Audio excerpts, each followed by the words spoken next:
Hello and welcome to Segments with Mark and Amber. Segments is a comedy and entertainment podcast where in each episode, Amber and I choose a topic and talk about it in a variety of segments. My name is Mark, and with me, as always, is the gillyweed to my underwater challenge. It's Amber. Hello, Amber. Hello. Amber, I chose that description. you did. I loved it. So no one has to worry about me being compared to gillyweed. It's beautiful. Amber, we're having our own Tri-Wizard tournament of sorts tonight. Aren't we? We Yes. are. And we have our very special guest and Harry Potter super fan.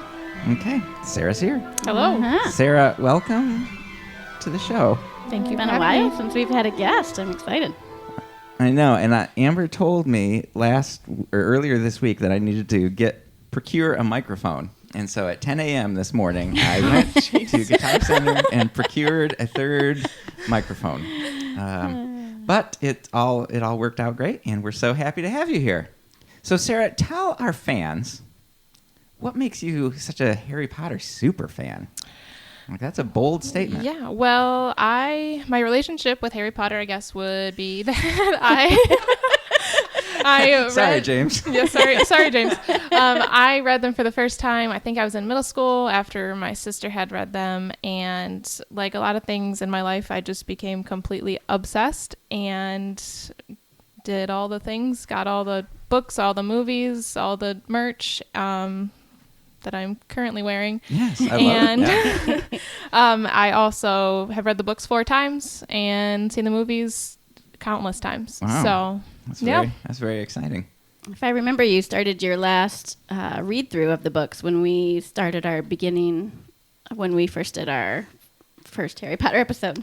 yes, I did. And I finished them All over a month ago. Yeah. All 7 of them. All 7 of them, yes. So I That's just pretty discovered yesterday, I was hanging out with some friends, and we were talking about Harry Potter books, that the next book is the longest one in the series. Yes. The, whatever it is. The Order of the Phoenix. I was surprised. I would have guessed Deathly Hallows was the longest Yeah, because almost. they split it into 2 movies. In the books that my friend Craig had, almost 900 pages. Wow. Yep. So So it might be a while before we get to that recording about that one. the Goblet of Fire, I'm listening on Audible, was a little over 23 hours. So a lot. Yeah, it's plenty. It's plenty. So it was great, though. So, Amber, I forgot to let you get to your important Well, I just bit. want to let everybody know this is episode 49, and we are talking about Harry Potter and the Goblet of Fire. So the format of this show is going to be us sharing our memorable moments from the Goblet of Fire, and we're going to have a Harry Potter quiz. Yeah, I really struggled finding a good quiz because quizzes about Harry Potter are so easy, especially if you've just read the book. Or ridiculously complicated. Or ridiculously complicated. And yeah, so anyway, we've got a quiz. We've see got a quiz. It's All going to right. be one of the quizzes that happens. So As always, if you want to contact us or leave feedback, you can find us on Facebook, Instagram, and Twitter at SegmentsCast, or you can send us an email, segmentscast@gmail.com. awesome. That's great. And so we actually excitingly have a correction for this episode. Apparently, in a previous episode, we talked about Star Trek's neutral zone. Do you remember that, Amber? I mean, I remember referencing it and wondering what it was. Was it the Switzerland of the Star Trek world, I think I asked? I can't remember in what context it was. I'm guessing it had to do with the Star Trek Academy, but I don't remember for sure. That was one of my top schools. That's what it That's was. what it That's was. what it Okay. was. The Starfleet Academy. Starfleet Academy, That's yes. good. So we apparently didn't know what the neutral zone was. So our guest brought with her an article about the neutral zone. So Sarah, can you set us straight? What's the deal with this neutral zone? Yes, so along with Harry Potter, I am also a Trekkie. So I have Nerd. a Star Trek encyclopedia given to me by a friend. So we have the Neutral Zone Outposts. It's a series of Federation monitoring facilities located on the border, this one specifically of the Romulan Neutral Zone. And it also says Outposts 2, 3, and 8 were destroyed in the Romulan incursion of 2266. 2266. In case you were wondering. Interesting. So that's about 350 years after the Goblet of Fire. Just to put it some context in this episode. So there's multiple neutral zones between different space nations. Yeah, I guess now that we say that, it makes sense. Does it? Okay. Well, I mean, Yeah. neutral zone. Like, you don't come in here, we don't come in there. We're just going to keep our distance. We'll trade here, maybe. We'll do some trading. Mm-hmm. Like the Trade Yeah, Federation. there you go. That was Star Unless Wars. there's a blockade, That's it all Star comes Wars. together. Yeah. Awesome. Well, Sarah, thanks for bringing that. Welcome. You know, I think that would be fun to do a whole Star Trek episode. We for sure could. Yeah, especially those new movies that were good. So, anyway, all right, Amber. We also got a bunch of feedback. Why don't you jump into some of our feedback? Yeah, so episode 48 was about cars and pop culture. So we had both listed our top 5 cars and pop culture, and then we had some fans write in to say what they would have chosen or some really popular cars that we missed. So one was The Munsters Coach. So the show The Munsters, which was better, The Munsters or The Addams Family? Man, Were they different shows? were either of them good? I think is the question. They're both creepy. Were they both black and white? I feel like they were they're both black and white. That was hard for me. That was hilarious to me. Yeah, I don't know. I wasn't a huge fan. I watched them when I was a kid. I don't know if it was like a Saturday morning before cartoons came on kind of a situation, or if they were on after school. I don't know. I've watched both of them. Like a Nickelodeon type thing. Could have been a Nick at Night situation right after Mr. Ed. Do you remember Mr. Ed? Yeah, this was so boring. What? Mr. Ed was so boring. I thought you said this conversation is so Oh my boring. I'm gosh, like, I'm geez, we sorry, just got no. started. Well, Please, geez. spice it up. You don't get spicier than Mr. Ed. Whoosh. So anyway, yeah, I didn't care for either of them. No, but this was a memorable car. It's It very was a memorable weird car. looking. Yep. The Munsters Coach, it's got kind of a hot rod kind of a situation. Yeah. Is the picture that our friend Brian put on here. Very recognizable, I think. Yeah. Okay. Cool. So he also mentioned a couple other shows with really popular cars, just like Magnum PI. So Spencer for Hire had a 1965 Ford Mustang. The Equalizer drove a 1984 Jaguar XJ6. And the Highlander, not really a detective, but still pretty cool, had a classic 1964 Thunderbird. And they all seem to fit the personality of the cars that drove them. So Brian's my age, right? A little bit older, a couple of years older. But not like 30 years older. No. I mean, it was 1980s. Oh. Oh, I guess I don't know when I the don't shows know when were. the They were that's- driving old cars. It doesn't mean that was the current. I Doesn't see. mean the show was out in Let me see, 1964. yeah. And all these pictures are in black and white. Yeah. But It does make it seem like they're old. so, all right. Well, I just didn't watch those shows. No, I didn't either. So- I remember Spencer for Hire, but I don't think I watched I it. remember the name. Yeah. Yeah.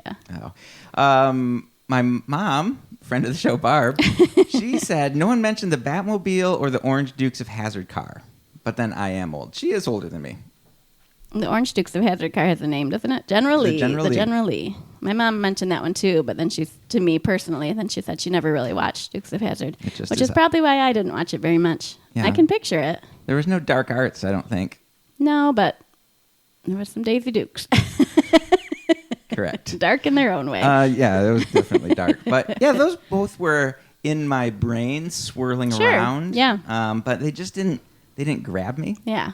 You know, that 1960s Batman, I did watch a lot of it, but it was very, very silly. Yeah, very silly. So anyway, good stuff. And last one, Carolyn commented on Instagram. That was fun. We don't get a lot of comments on Instagram. She said that Herbie and General Lee would have made her top 5. So Herbie the Love Bug, I considered that as well. I don't remember. I remember that it exists, but I don't remember watching it.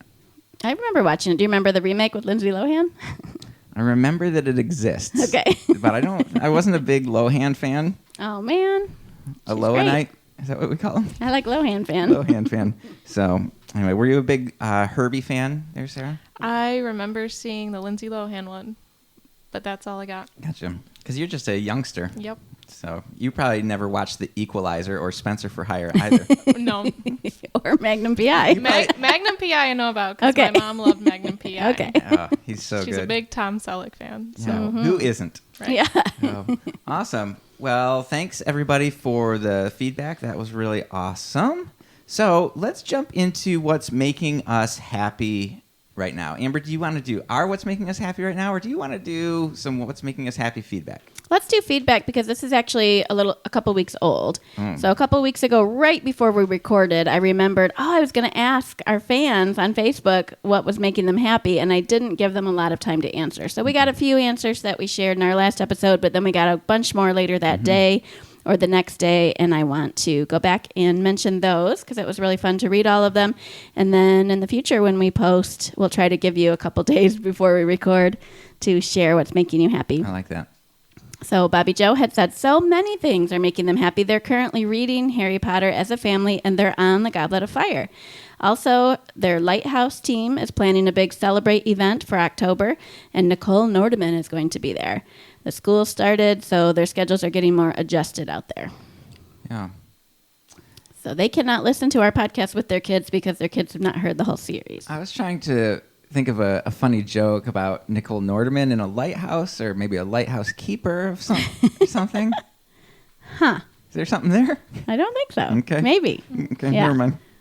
Moving along. Lighthouse. Yes, that's It's like she's working in a lighthouse, and Nicole Nordeman's got a big yellow raincoat on and one of those big floppy She's hats. the most famous lighthouse keeper out there, Yeah, so she can go up there and change the bulb when it burns out Okay. in the middle of a storm. That might not make the No. cut. I'm trying. Let's see. So Laura said, "Oops, I am late. That's fine. I'm happy to watch The Lord of the Rings on the big screen at K10." Yeah, she watched several of the Lord of the Rings movies on the big screen. So they re-released them. They re-released them, They're yes. out there. Okay. She did not go to the last one because it was 5 hours long. And Kalamazoo 10 does not yet have the reclining seats, so I cannot imagine sitting there for 5 hours. Yeah, You know I that all can't those imagine extended going endings? to the K10. No offense to anybody that works there or appreciates that, but It's hard when the other theaters have such nice seats. yeah, it's like going back to the dark ages. So, but anyway, yeah. Why was it 5 hours? Because of the extended. Yeah, editions? remember how crazy that movie was? It was like, oh, here's the ending, and then there's another that's 30-minute right. ending, and then there's another 30-minute ending. It was like laughable how long those endings were. Sarah, are you a big Lord of the Rings fan? Yes, I am. I'm so surprised. Shocker. Yeah. So that has Gandalf is one of the Christian accepted wizards. Yes. Oh, yeah. So it's okay to watch that one. Sue, Amber, what else did we get? My Aunt Nancy said that what's making her happy is that they are more than getting by. So that's good.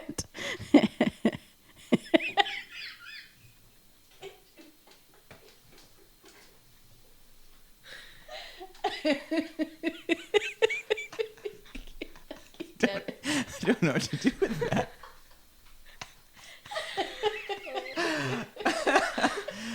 Okay.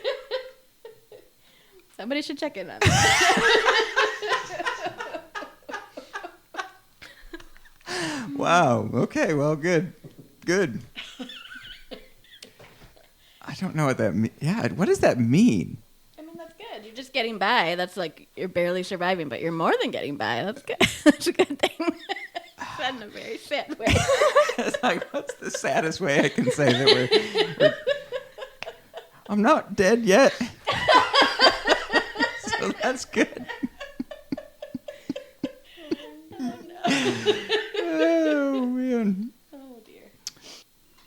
Listener of the show, friend of the show, Amy said a dinner date with her husband. That always makes me happy. I like that you said listener or friend of the show because not all of our friends listen. Oh, well, that's for sure. But I do consider all of our listeners friends. I like How that. about that? There's a Venn diagram where those two things meet in the center. Yes. Awesome. So, Amber, I think I'm able to play a snippet of this next recording. Okay, because it's an audio. What's making you happy? An audible. What's making me happy? So, a friend of the show, James, and listener. He said the sound of my 2-year-old being tickled by Mr. Washcloth as my wife cleans her up for dinner. So I think I can. Okay, let me try this.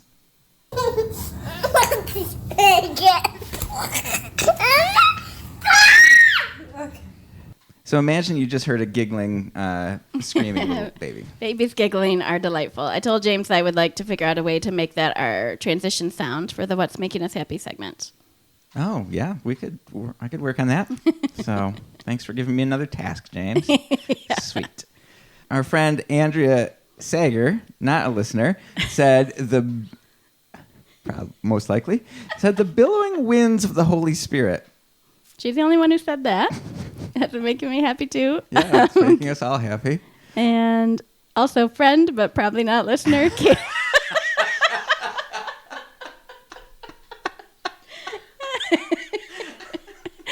Karen. Karen said, my beagle makes me smile. Yeah.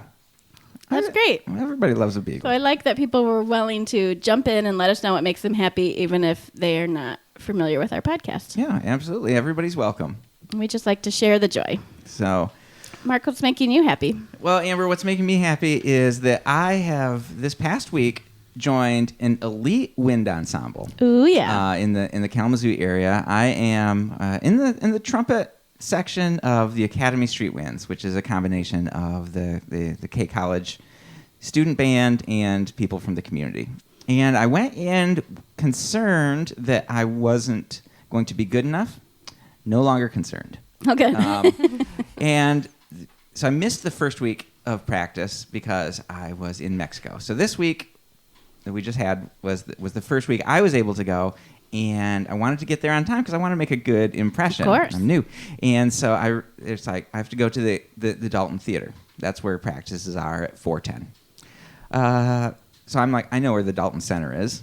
And so I drive to Western, and I park in the parking ramp, and I go into the Dalton Center, and I walk all over the place. There's a lot of music happening. There's a lot of people with instruments, but there's no Academy Street Winds. Oh, and I no. think to myself, it's interesting that there's nothing in the Dalton Center that's called the Dalton Theater. It is interesting. And so I Google it, and the good people, the Daltons, donated money to Western Michigan University and to K College, and they both built theaters with the name Dalton. That's there's the tricky. Dalton Center and there's the Dalton Theater, and so I got to practice late. I was very embarrassed, but it worked out, and now I know where to go, and I'm not the worst.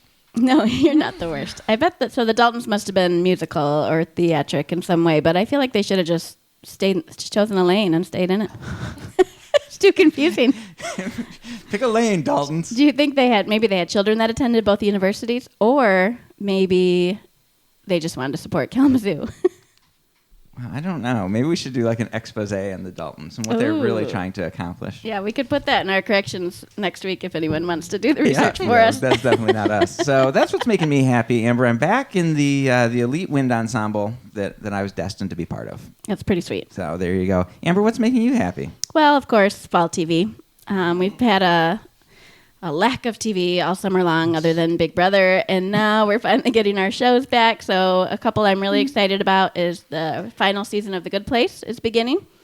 I love that show, yeah, The Good and I Place. feel like it could continue longer than one more season, but I really like that They just the finished writers it. have just decided that they're going to bring it to a conclusion, and I feel like that means it's going to be a really good conclusion. I agree. I'm also excited about the return of Survivor and a new show called Emergence. We've only seen one episode so far, but it's a mystery kind of show. There's government conspiracies. There's a girl with special powers. It's very interesting. Yeah, it should be good. Sarah, are you a TV watcher? Yes and no. I don't have cable, so I am next day Hulu TV watcher. Sure, yeah. So I don't watch a lot of shows that are currently. Gotcha. Well, what's your TV. go-to show? What are you and James watching right now? The one that I was going to say was actually my What's Making Me Happy. Oh, well, that's great. great. Well, we Transition that can way. transition right into Yeah. Sarah, what's making you happy right now? So they are releasing weekly episodes of the Great British Baking Show, Oh. which is one of my favorites. So it airs on Mondays, I believe, in the UK, and then they'll put it on Netflix on Fridays Oh, in the great. United States. So they're doing that weekly now. So, Oh, cool. So are you a baker? well, yes and no. Like, I like to bake, but I Mm-hmm. can't eat a lot of foods like gluten or dairy. So Gotcha. that kind of Oh, no. Yeah, that limits would- my baking ability. That would take a lot of the wind out of your sails. But when I feel adventurous and like taking a long time to make something, yes, I love to bake. Gotcha. I think I've seen 2 episodes of the Great British Baking Show. and they seemed very proper. It's wholesome. It's very wholesome. Wholesome. It makes you feel good. Yeah. It's great. That's great. I'm more of a Chopped guy myself. I do like Chopped, I like too. Chopped because it's less wholesome. It's cutthroat. That's what I Yeah. like. Yeah. So, Yep, and the bread pudding never turns out. That's you right. cannot make bread pudding in an hour. and the ice cream almost never turns out. No, just stop trying. So, awesome. Well, maybe we should try the Great British Baking Show. I thought it was the Great British Bake Off. I think, I could be wrong, but I think overseas it's called the Great British Bake Off. And then when they spun it off here, it turned into the Great British Baking Show. But it is Gotcha. called both things. Kind of like how they changed Harry Potter and the Sorcerer's Stone. Yeah. Oh, and the So, Philosopher's to Stone, the right? Philosopher's Stone, because here in America we don't know what philosophers are, The and great we don't know what British off is. Philosopher's Bake Off. I don't know. We don't know what off. So awesome. Segment 1: Top moments from the Goblet of Fire in chronological order. Okay, So let's try our best to keep these in chronological order. so here's the thing. We Here's have the been thing. trying to figure out how to discuss these long, awesome books and movies and have it kind of make sense. And we're changing our format a little bit each time. So we like to come up with our top fives, but then we kind of end up jumping around. It's hard to cover the story as it unfolds. And so what Sarah and I have done is come up with maybe more than 5 moments that really stood out. But instead of putting them in our top 5 order, I can tell you which one's my number 1 when we get to it, Okay. favorite-wise. But we'll discuss them chronologically so we can kind of discuss the plot as it unfolds. But also to get us started, I just wanted to say a couple things I found on wizardsandwhatnot.com. Wizards. Is that Goblet of Fire was released less than a year before the first movie hit the theater. So that was in the year 2000. Harry Potter fandom is just getting started. Everything's getting going. The movie didn't come out until 2005, so 5 years later. And I liked the way this website described it. Maybe a lot of people do, but I've never heard it. They said it's the first of the fat Harry Potter books. Have you heard that? I have not heard that. So they Fat said ones. they felt the series has always felt like 2 trilogies with a book in the middle, this book in the middle as the fulcrum. So they said the thin books, the 3 thin books, end when Harry learns how his family was betrayed, and the second 3 fat books are Harry's fight against Voldemort and the bureaucracy that refuses to admit there's a war coming. And then Goblet of Fire is the fulcrum, and it's when things especially turn dark. It's not like there's not darkness in the first 3 books, but this is when it gets one is intense. It definitely has a change. As soon as Cedric is killed, then that it feels like things have taken a real change. Yeah. So spoiler. So this is, as we always say, spoiler full. Yes. And we're assuming we're not going to be able to tell the whole narrative arc. We're assuming that people have seen the movies, they know the story, and we're just going to talk about our favorite bits. We're also going to reference things that might happen in future books. And things that have happened in previous books. No.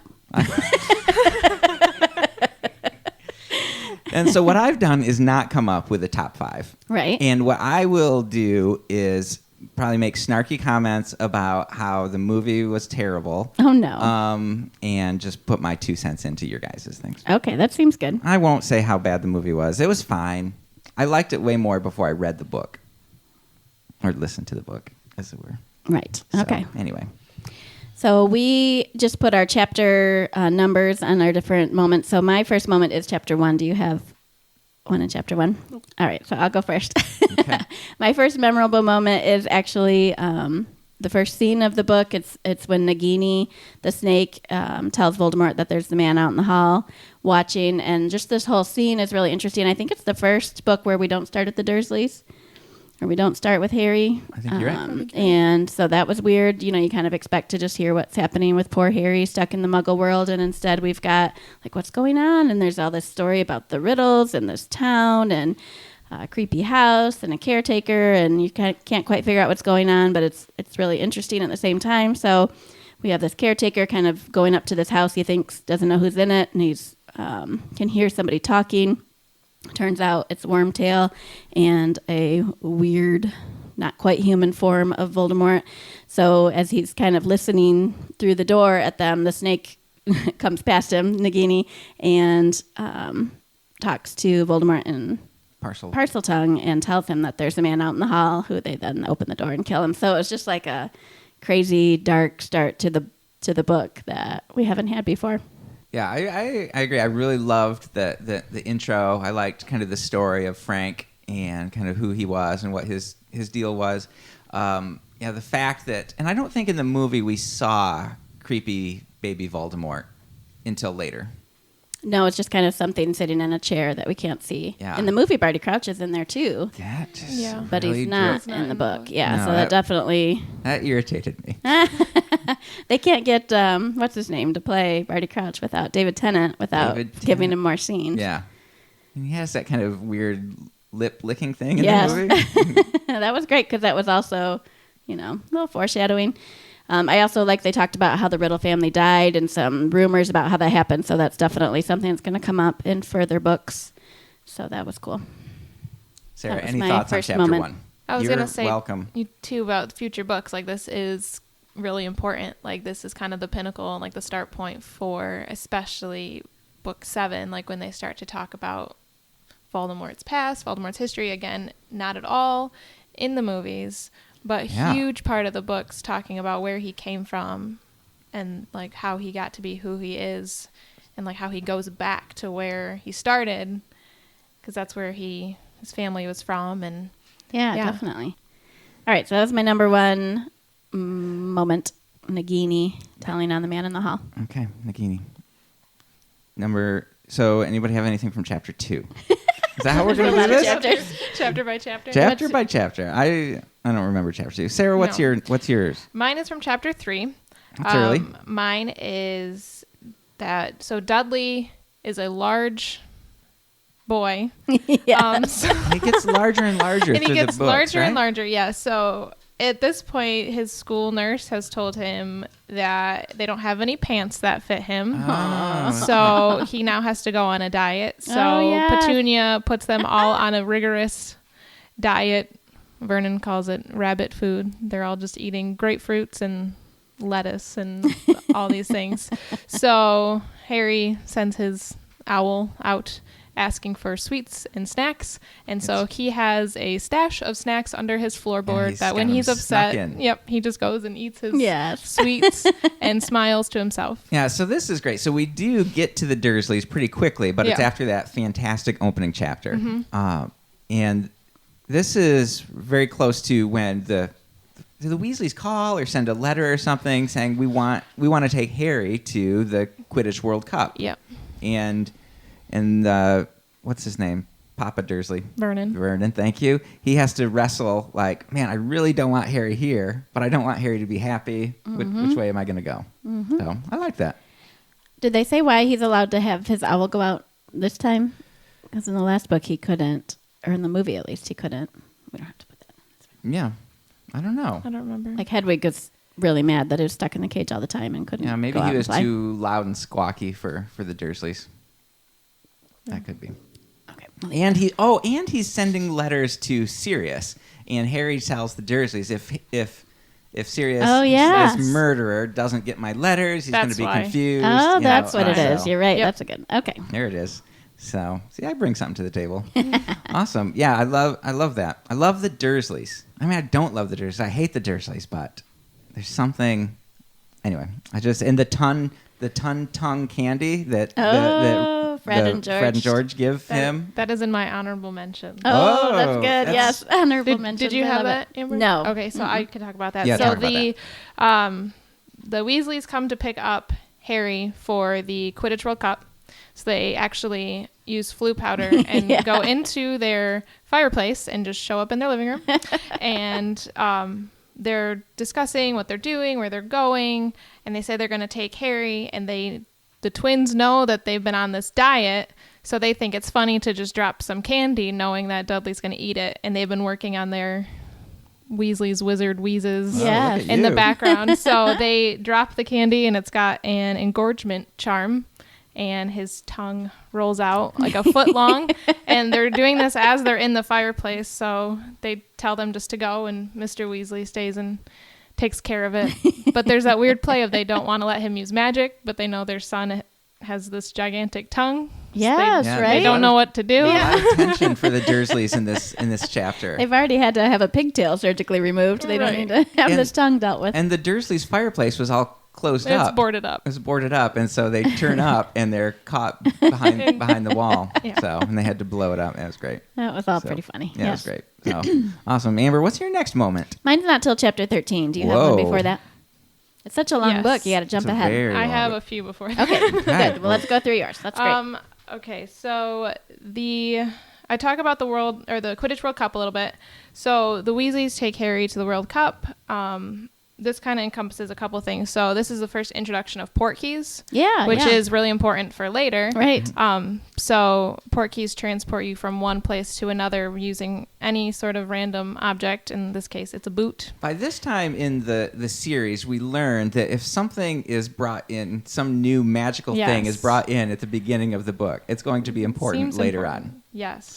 So they portkey to the campsite, and it's just a normal campsite. So the guy that runs it is making comments about how there's all these foreign people coming in and this Yeah. really weird money, and he doesn't understand. And so they just casually like wipe his memory Again and again. move Again and again and move on. And then I also love the scene when they get to the campsite and they set up that tent that just seems like it's a little tent. And then you walk in, and it's like a 3-bedroom flat.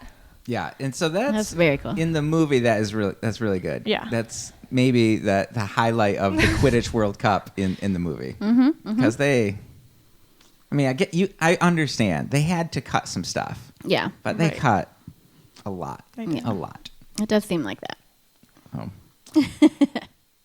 Okay, go Sarah. Let's see, Carry on. my next one is in chapter 12, but it's not like pinnacle to the storyline. So if you want to do yours, then we can come back to mine. Well, let's talk a Yeah, little let's- bit about the Wizard, Oh. the Oh, the Quidditch okay. World Cup. Okay. I think that. So we love Quidditch. We all love Quidditch in the Wizarding world. It's Sure. like their soccer or what Yeah. have you. And so the fact that they somehow.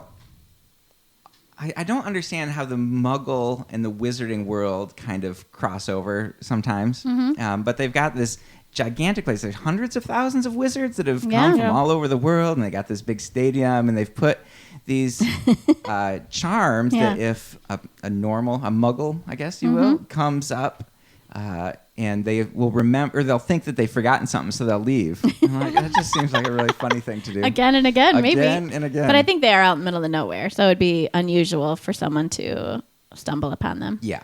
So yeah, I think that's interesting. So, and it's the leprechauns, Ireland against Bulgaria. Bulgaria. There you go.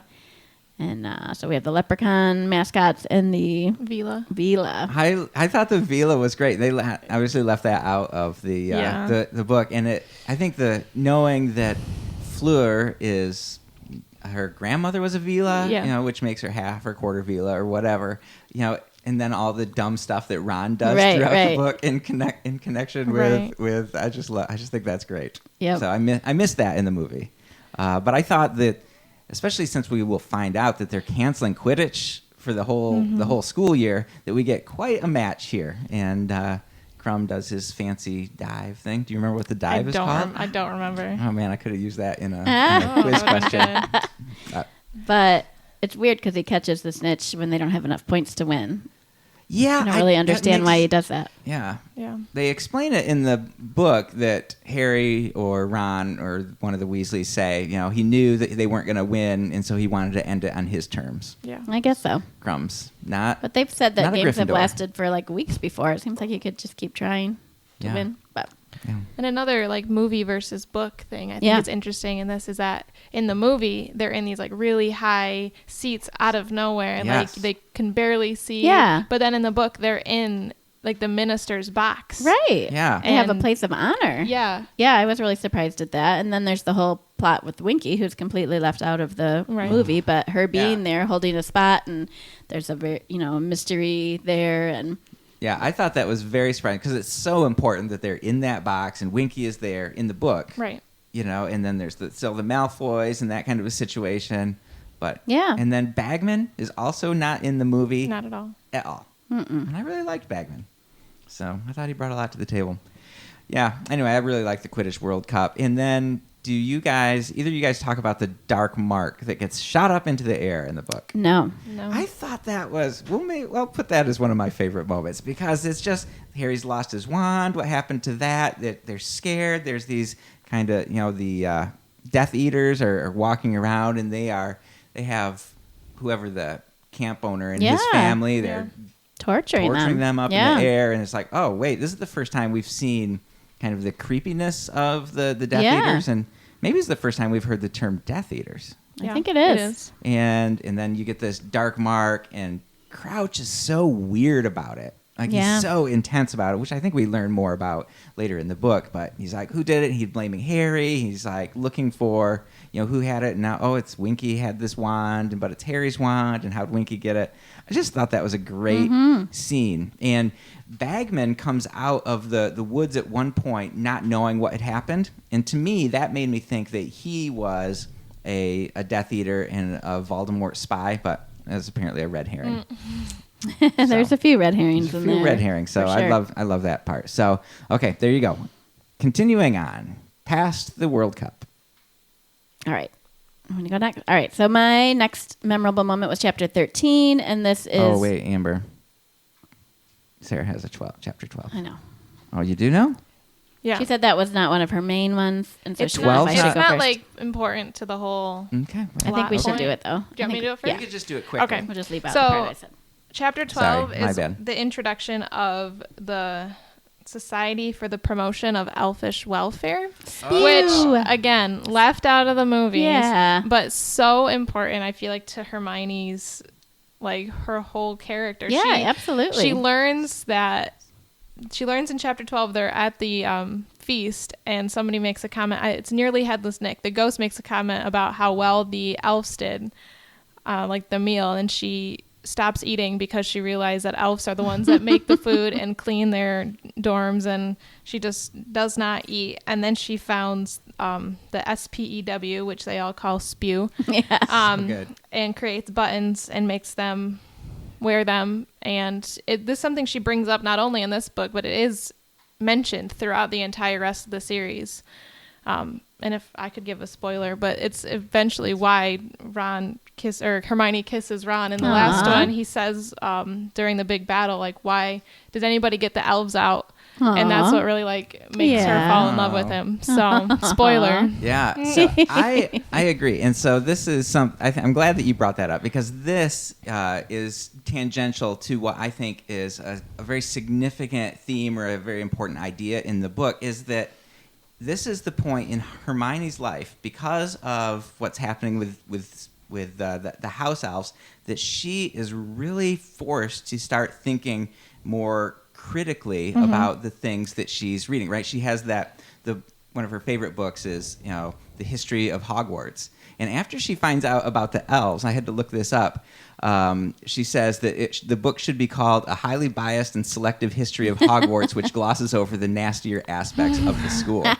And so Hermione, she super values education, and so she reads all the books before school starts, and it's this is it. And all of a sudden she finds, wait, there's stuff that I can't learn, or there's people that are writing these books that are kind of hiding the truth, and so it forces her to kind of deal with what does that mean. And I think what highlights that is that the whole thing with Rita Skeeter, which I'm sure you guys are going to get to in a bit, is that Rita Skeeter's writing all this trash, right? But she is recognized, wait, the newspaper, not only these books, but also the newspapers, reporters, they're spinning things in order to sell papers, and that there's people that don't think critically, which is Molly Weasley, who's upset with Hermione because of something that Rita wrote, and Fudge, is it Fudge? Yeah, Minister Fudge at the end is like, I don't know if we can trust Harry. I read about him in a stupid paper. And so it's like, and so all of a sudden, Hermione is going through this kind of coming of age thing where she realizes oh wait, I can't just accept what everybody says, because some people have ulterior motives. Yeah, absolutely. So I thought that was really, really interesting. Me too. I think it is so important for Hermione's character development. It's a bummer that it wasn't in the movie. I know. All right, so my next moment was in chapter 13 about Mad-Eye Moody. So this is the scene when Mad-Eye turns Malfoy into a ferret. That's on my honorable mention. Oh, good. So good. So what happens is there's an article in the paper about Mr. Weasley that says that he really messed up and that Moody was crazy and thought there was somebody breaking into his house, but he was just delirious. Or anyway, they think he's making it all up, and there was nobody there breaking into his house, which that is a little bit of foreshadowing because you find out later really it was Barty Crouch that broke into his house and then captured Moody and took Polyjuice. And so by the time anybody arrived to rescue Moody, it seemed like he was there and he was fine, but it wasn't really himself. So we've got Moody catching Malfoy teasing Ron for his dad getting mixed up in this scandal, and he turns him into a ferret and puts him in Crabbe or Goyle's pants and turns him around in the air and does all this crazy stuff with him. So then McGonagall comes up, "Is that a student?" And then I love it when she says, "We never use transfiguration as a punishment." So that was great. And Malfoy, of course, when he's turned back into a student, threatens to tell his dad, and Moody is not at all worried about that because he said he knows a lot of secrets about Lucius that could get him in trouble. And you think he's speaking as an Auror, like, oh, he knows that Malfoy might be a bad guy, but really he's speaking as a fellow Death Eater, and he does know secrets about Malfoy that could get him in trouble. So, and it's confusing because it certainly makes you think that Moody is on Harry's side. In this scene, he just seems like he's always so helpful and looking out for Harry. It's so hard when you find out that he's not. It's a tough turn at the end. So, absolutely. All right. Well, we're at 43 minutes, so we're just going to push on. Okay. Well, mine skips very far ahead. Okay. Oh, well, mine is right away the next chapter, so maybe I should go first. The first Defense Against the Dark Arts class. So Moody is the teacher now. That's a good one. That's a good one. And he decides to, right away, the first class, go over the unforgivable curses, which is really scary. There's 3 curses that are unforgivable. You have to be a trained wizard to know how to do them, and there's no getting out of them. There's no blocking them. So he has these spiders he uses as a demonstration. So he does the Imperious Curse first, where it shows that you can just force somebody to do whatever you want. And he slams the spider up against a window and almost drowns him. And you can see how dangerous that would be. And he mentions how a lot of people use that as an excuse for seeming like they were on Voldemort's side. Oh, I was just under the Imperious Curse. It wasn't me. It was just me under this curse. So that's one of them. And then the next one, the Cruciatus Curse. If I'm pronouncing anything wrong. Cruciatus. Did I get Imperious right? Yeah. Okay. Cruciatus Curse. Neville is the one who brings it up, and he puts the spider into all this intense pain. And then you see Neville reacting in a really weird way to it. And through that, a little bit later in the story, you find out that that is what happened to his parents, which drove them insane. We know he's been living with his grandma, and I think it's Harry who at one point is like, oh, I never thought to ask Neville what happened to his parents, which is terrible because Harry doesn't have parents either. Like, they should have bonded over that, and he never even asked Neville what happened. And then the third curse, the Avada Kedavra. I love it when Moody's like, only one person has ever survived this curse, and he's sitting right here in the room, and I just liked that. It kind of gave me chills. Yeah. So why is it that the Death Eaters ever use anything that's not Avada Kedavra? Like, it's just like they don't care. Just kill everybody. I mean, Azkaban's a real threat. Nobody wants to go to Azkaban. And so maybe if they think they can just torture information out of somebody and then use a memory charm on them and get on with their I like that. That's a good day. answer. I don't know. That's a good answer. Yeah. Awesome. Yeah, I didn't like in the movie. This is the part I bring, where it looked like he was just like control with the Imperious Curse. It looked like he was just kind of controlling the spider instead of the spider doing those things to himself. I thought it wasn't a good representation. Right. Well, and actually in the books too, he makes them practice the Cruciatus Curse on each other, I'm pretty sure, at some point, because you learn that Harry can break...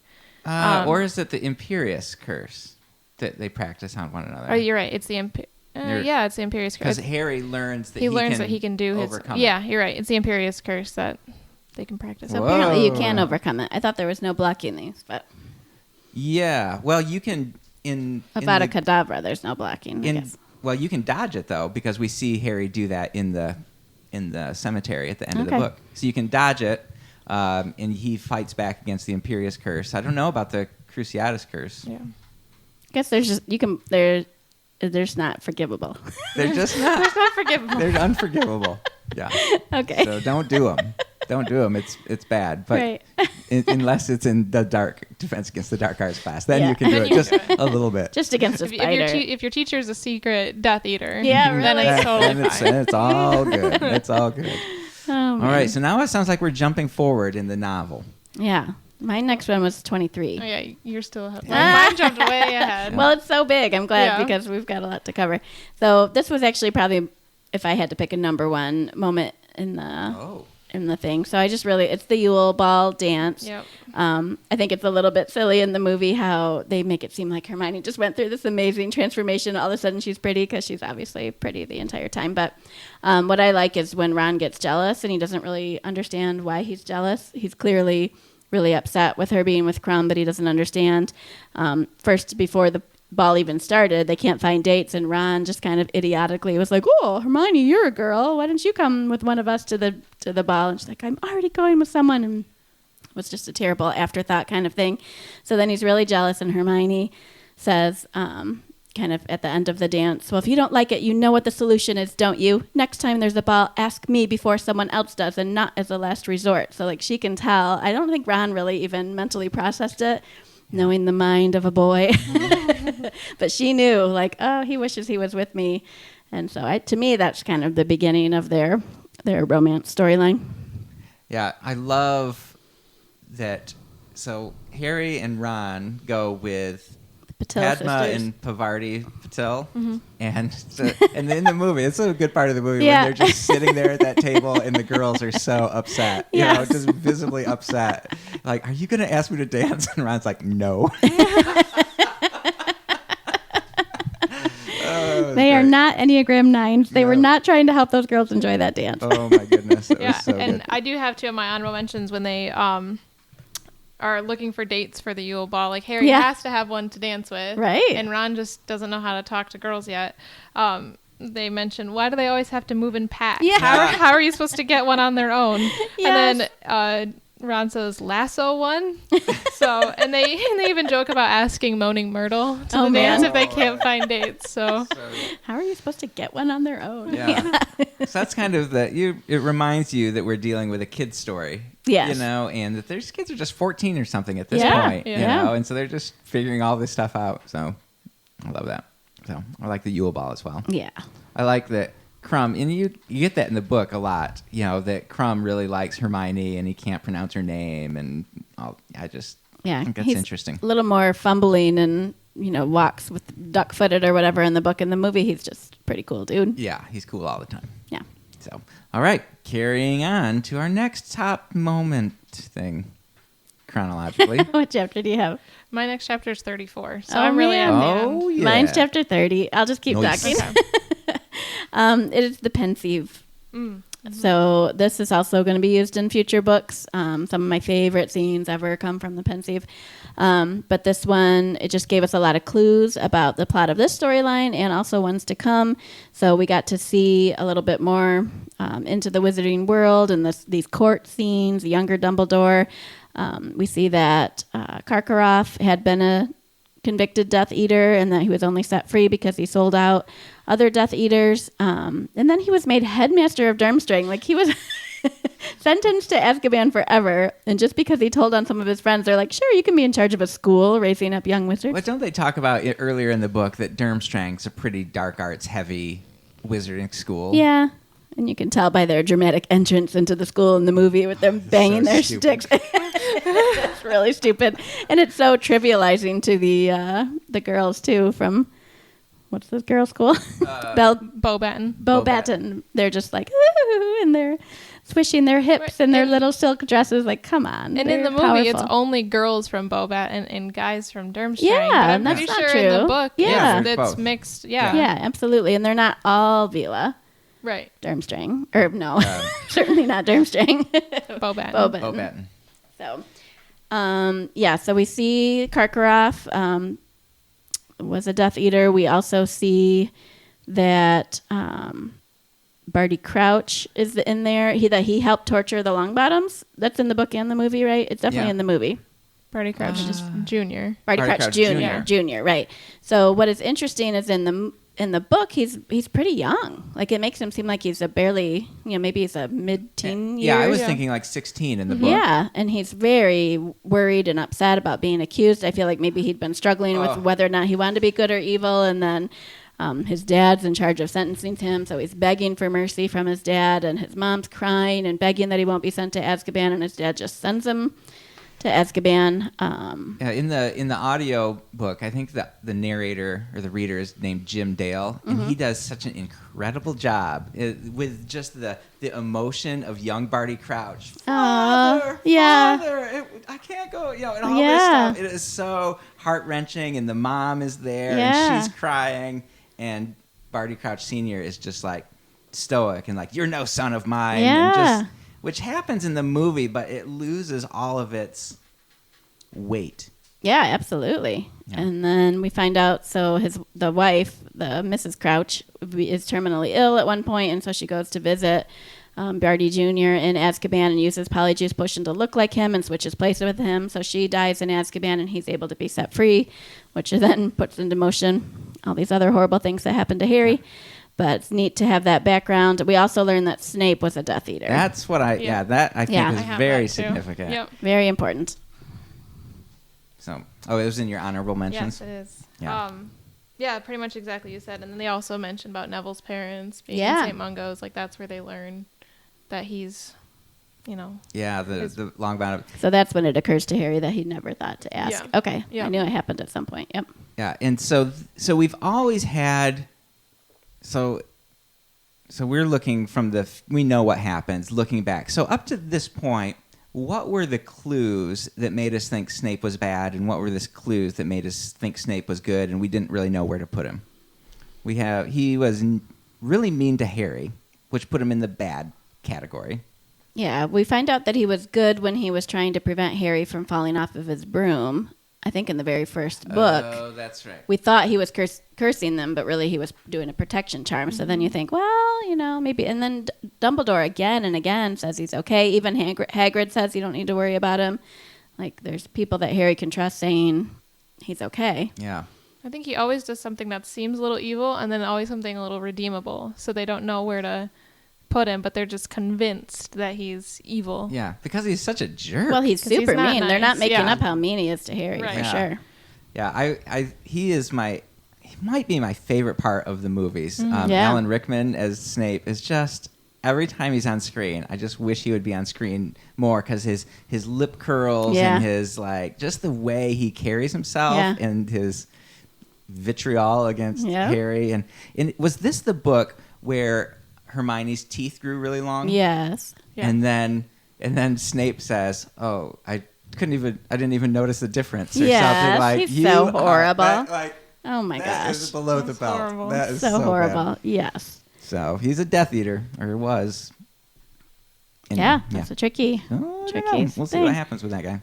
So I have 32 and 33. You said yours was 34? Yeah. Okay. But I was also going to say we didn't even mention any of the tasks from the tournament. Oh my gosh, we sure didn't. Those are kind of important to the whole. Those are all of my honorable mentions. Okay, I can good. probably just touch on them. Yeah, let's jump into that. So the very first task, they have to retrieve an egg from a dragon. And of course, Harry gets the absolute worst dragon, the Hungarian horntail. Yeah. And so with help, he figures out that he can summon, because he just happened to learn this charm right before this task. Was this the one that he was terrible at, or was that the next one? There's some spell that him and Hermione. That was this one. He couldn't, because they knew they wanted to use the summoning charm to get his firebolt to the arena. Yeah. Accio. This was one of those movie choices where they spent so much time and the dragon escapes and chases Harry all over the rooftops and everything, where they could have included some more really important scenes, I feel, instead of this chase. It wasn't quite that dramatic in the book. No, it's still scary. You got to dodge a dragon and stuff, but this seemed to go on and on. I mean, what were the people in the stands doing at that point? Just can they see from their special going scopes? to the snack shop or something? Yeah, Harry's probably fine. I don't know,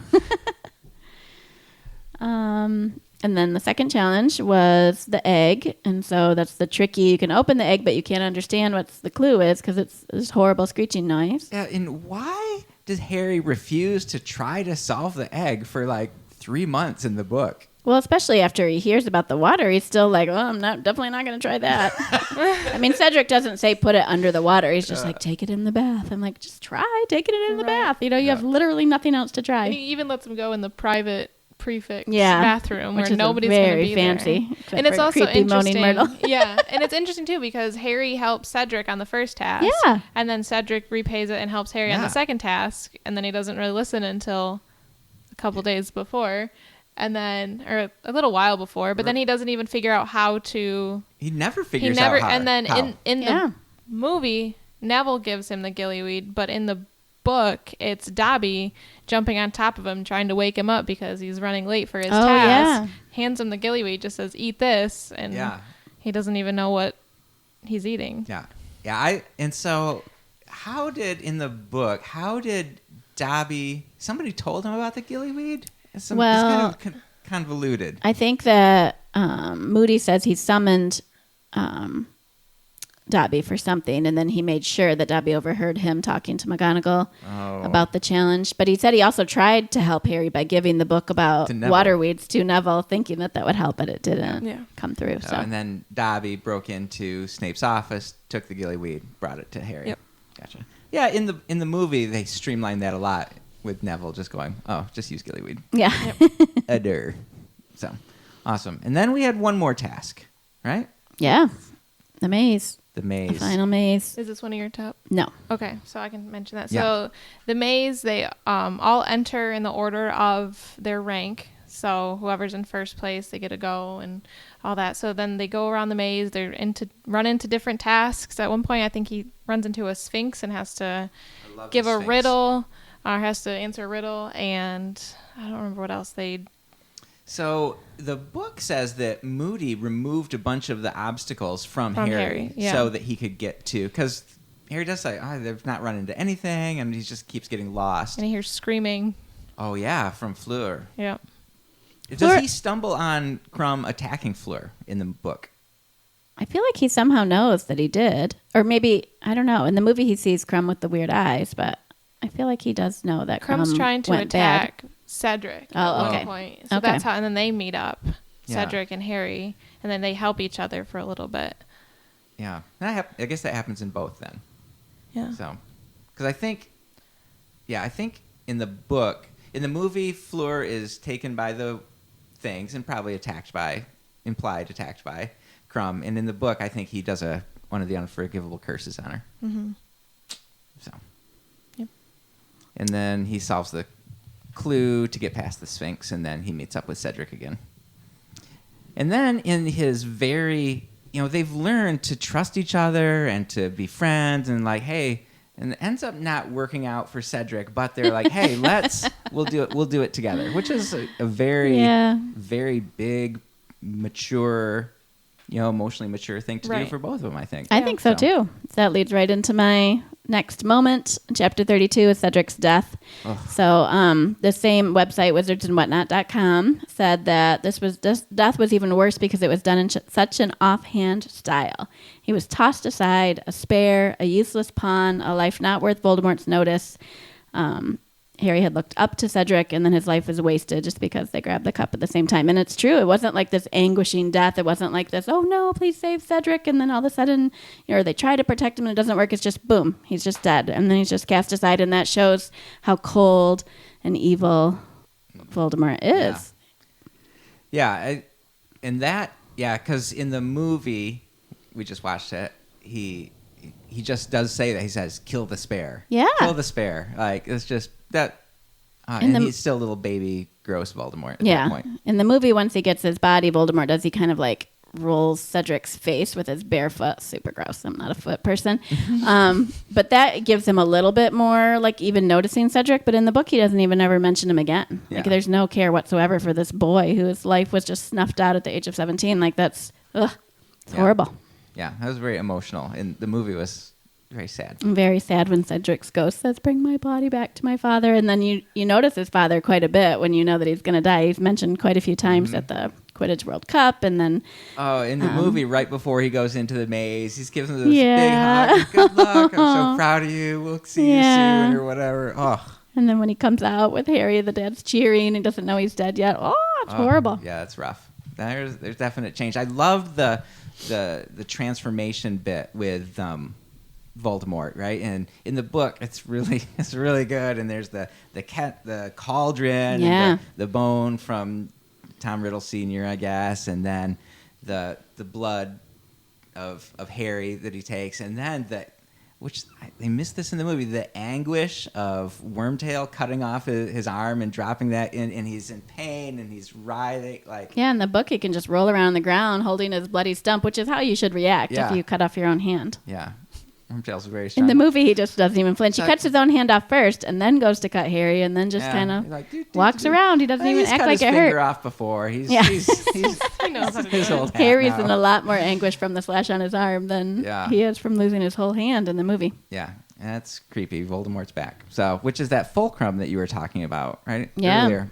This is kind of that pivot of the movie. So, awesome. So, where do we go from here? Mine's 34. Okay, well, mine was chapter 33. That's Voldemort talking to the Death Eaters. So he touches Wormtail's arm and summons the Death Eaters, and they appear in the circle, and there's gaps in the circle. Like they had places to stand or something, and he knew exactly who was missing from the different gaps. So it's the first time we hear about the Lestrange. So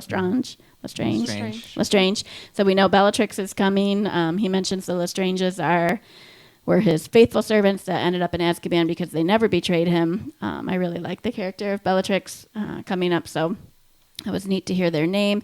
And then there's one part where he says there's 6 missing from this part of the circle. He said 3 are dead.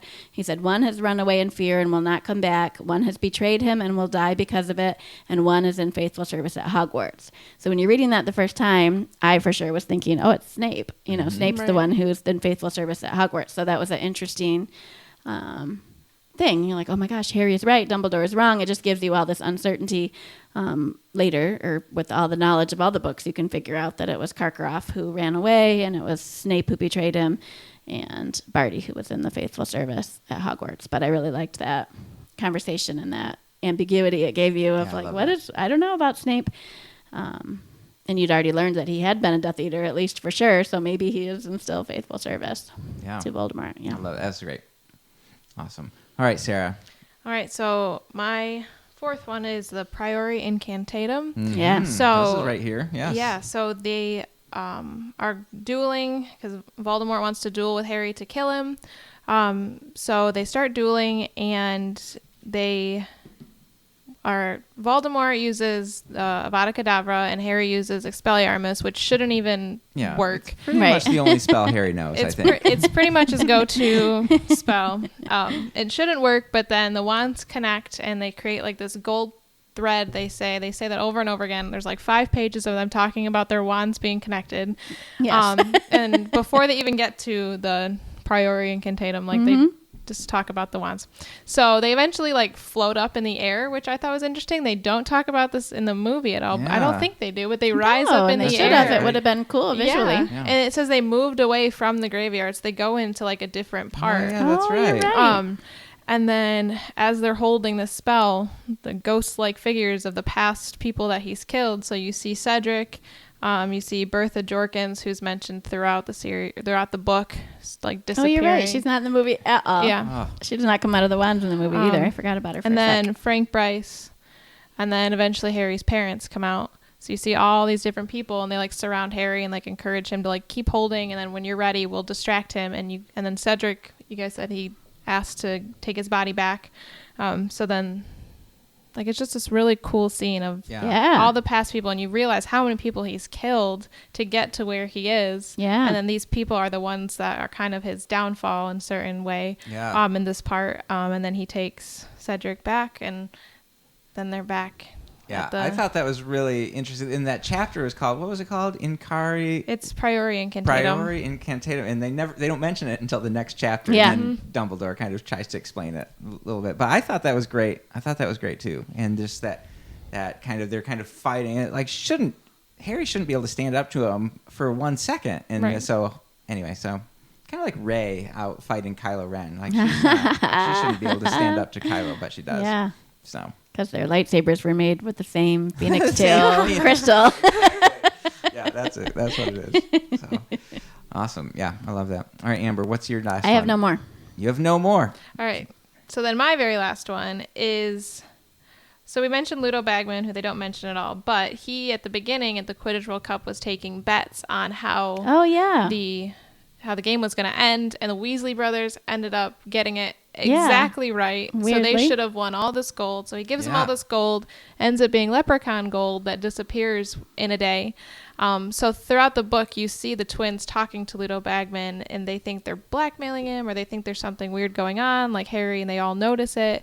And then you find out at the very end that he kind of gypped them, didn't give them their gold, and so they're kind of upset about that, to which Harry says, well, here, have my winnings. I don't want it. I don't need it. I'm going to throw it away. If you don't take it, Yeah. go start your joke shop. So I think it's just a really beautiful moment, because like they're entering this dark time, but the twins want to bring joy to people, and Harry even Oh, says that's really like good. he even says like people are going to need laughs now more than ever. So like Oh, he gives yeah. them this gold to start it, and nobody knows. Like they don't mention this in the movie at all, but nobody right. knows that Harry was the one. I think until the last book, when they're like, I wonder how they did this, or maybe it's the sixth one. Whenever they visit the joke shop for the first time, they're like, how did they even start this? They got money out of nowhere, and then Harry was like, yeah, I kind of did that. And then it's just this cool Yeah. moment where they realize that Harry contributed to this. So I love That that. was so cool. I Yeah. love the twins.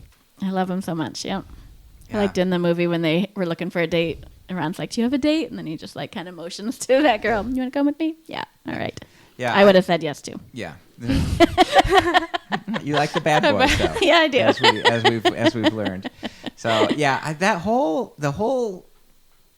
the end of that with the death of Cedric, and then Harry's kind of talks to the Diggories and tries to give them the money, and then Yeah. they don't want it either, and it's just this. It's like it should be good, and the minister Fudge is like, man, this was supposed to be kind of this big ceremony, but whatever. Here's your 1,000 galleons, and Yeah. and I think that's where the other moment that is probably one of my favorite moments is the reaction of Fudge when Dumbledore is trying to explain what's going on, and Fudge is like, we can't trust this kid. Yeah. You're crazy.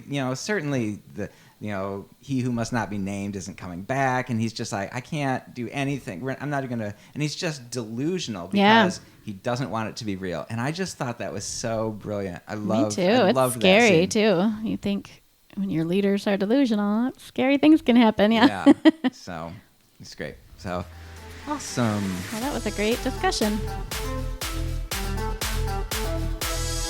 Segment 2, a Harry Potter quiz.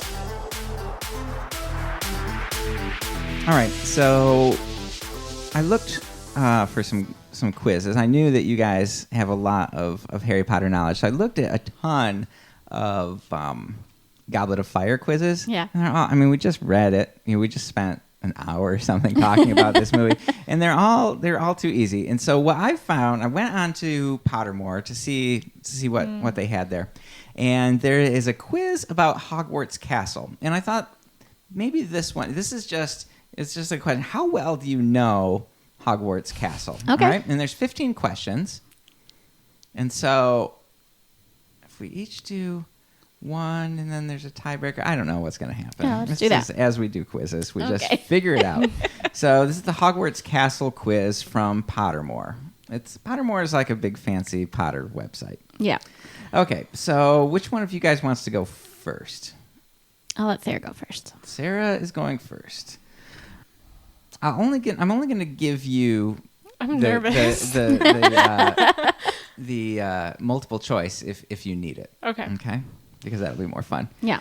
What should you watch for? What should you watch out for on the hidden staircase concealed by a tapestry? Okay. Fire crabs, Peeves' hiding place, the Bloody Baron, or a vanishing step? I'm going to go with a vanishing step. I believe you are. That is correct. Okay. So I don't know where that There's a scene tapestry in is. the Goblet of Fire where Harry yep. gets his foot caught in a step, Yes, and then he he's under the does. invisibility cloak, and Moody can see him, but nobody else And can. he has the Marauders map Yeah. is in it, Yep. and Barty Crouch is in Snape's office, and they're like, "How is that possible?" Barty Crouch. Yeah. But there's 2 Barty Crouches, Very which cool. we don't that, know. That question tied right into the Goblet of Fire. Yes. So good job, Sarah. You got that one correct. Amber, which Hogwarts tower is the tallest? I don't know what the names of them would be. Gryffindor Tower, Ravenclaw Tower, North Tower, Astronomy Tower. I'm going to guess Astronomy Tower. I really don't know. You are correct. All It is right. the Astronomy Tower. You got to be able to see the sky up there, I figured. Is Harry in what's-her-name's class in this book? I think he is. I think Trelawney? he has the second vision Yes. dream in Is Trelawney's class. Trelawney's class in the Astronomy Tower? I know it's up high somewhere. I think so. I believe so. Makes sense, I guess. Okay. Well, you guys are tied. All right. Sarah, how do you enter the Hogwarts kitchens? I'm pretty sure you have to tickle a pear.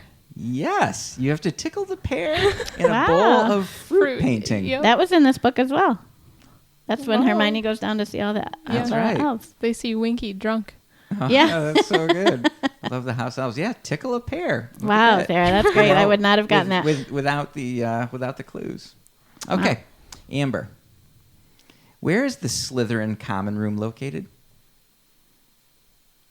I mean, it's down by like a dungeon or something, I think. But what are the choices? I don't.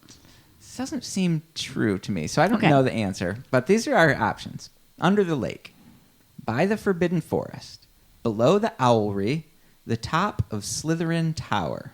Well, that's weird. I know. I think it's downstairs when Harry when they sneak in when they're dressed as Crabbe and Goyle. It seems like it's down by the dungeons. I'll have to say under the lake. That is correct. Okay, good. Sarah seemed pretty confident in that. Yeah. I don't ever remember I them mean, talking about you still the get lake. to it from inside the castle, don't you? Or It's do you have still to by go the outside? dungeons. Okay. Like you'd go past the dungeons, but it is under the lake. It's under the Okay. lake. I don't. Yeah, good one. All right, you guys are doing well. You're still all tied up. Okay. All right, Sarah, this is you, I believe. You ready? What happens if a boy tries to enter the Gryffindor girls' dormitories? The stairs turn into a slide and they fall down. Oh, that is one of the options. That is correct. Wow, I didn't know when that does either. that happen? Oh, I was trying to remember that, and I'm pretty sure it's in the fifth or sixth book. But they get so excited they like follow Hermione up to go see something, and then they immediately turn into. So they've never tried before then to get Yeah. in there. Good for them. They're Yeah. good boys. But the girls can go up the guys' stairs.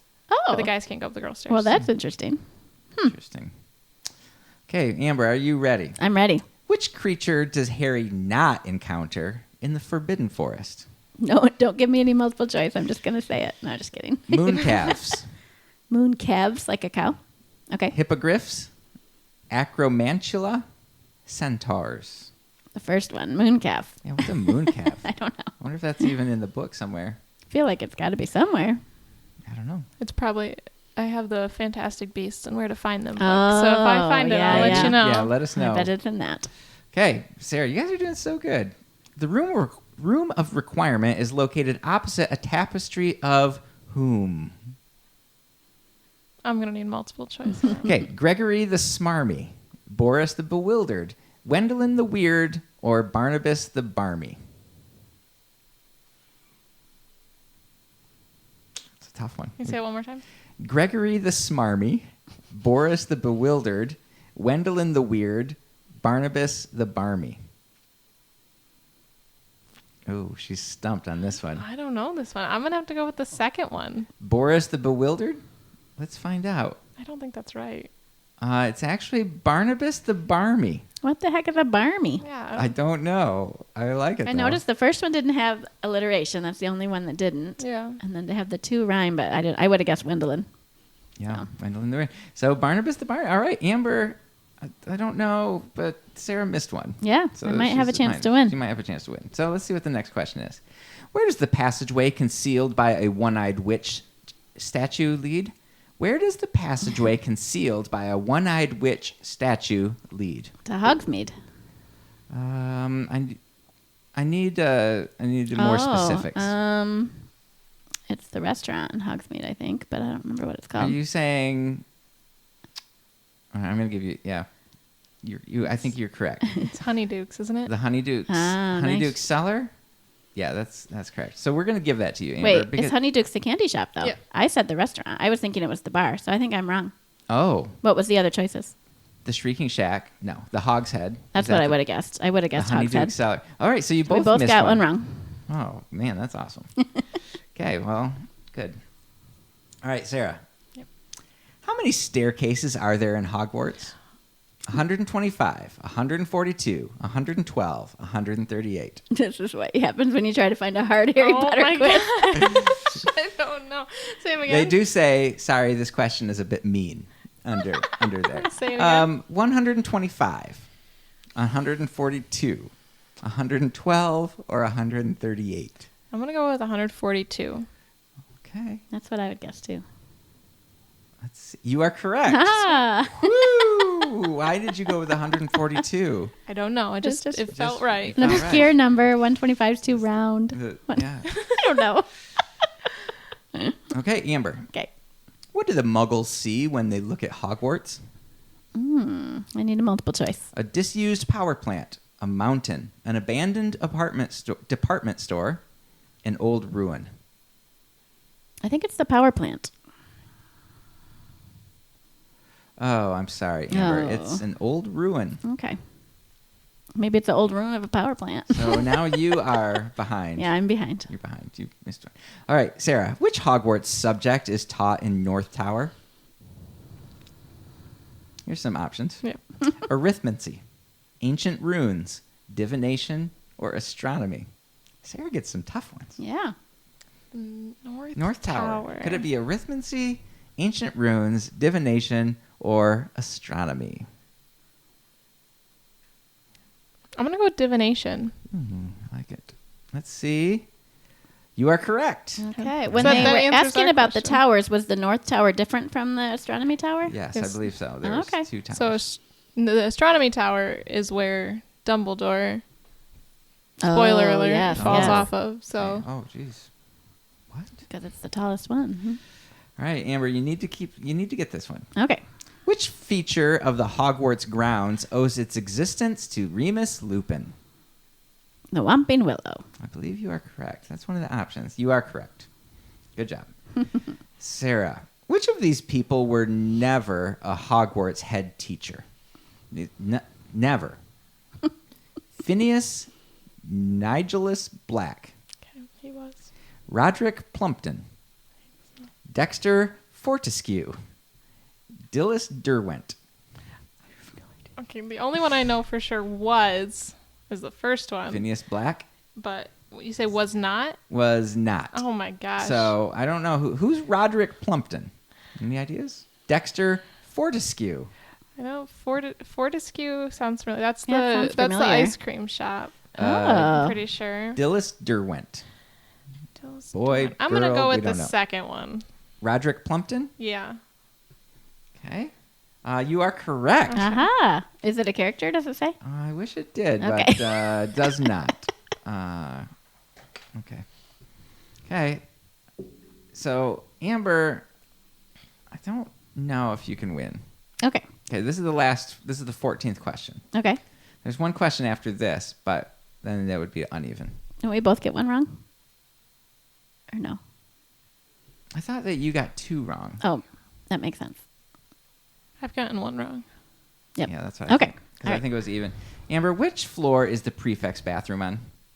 3rd, 6th, 4th, or 5th? I was going to say fifth. 5th floor prefix bathroom. That is correct. All right. But unfortunately, you did not win this quiz. Okay. And when I'm editing it, if I'm wrong, I will switch. I will No, fix that I and don't. post. I don't think I won. But is there still one more There's question one more for question. Sarah? Let's just Okay. ask it. Yeah. Let's just see what happens.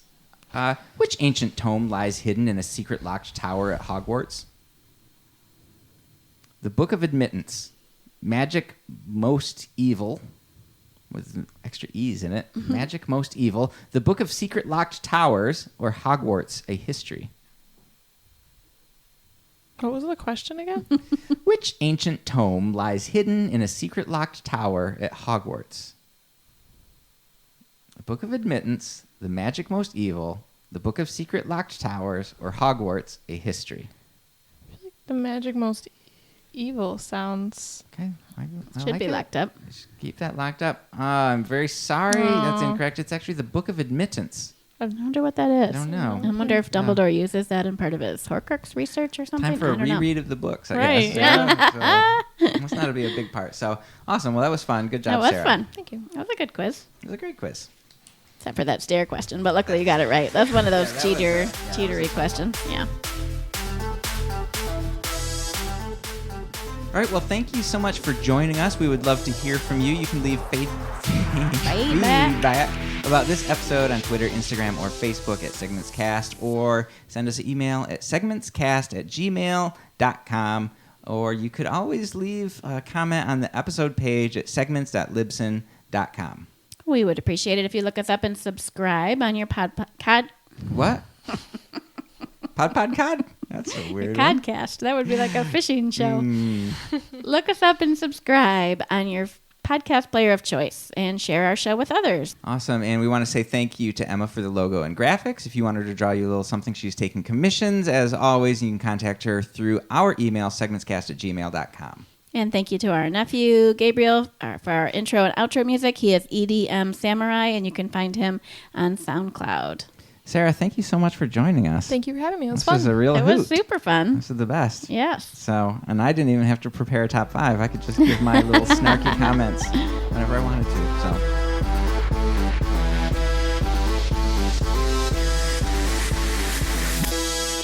I'm not dead yet.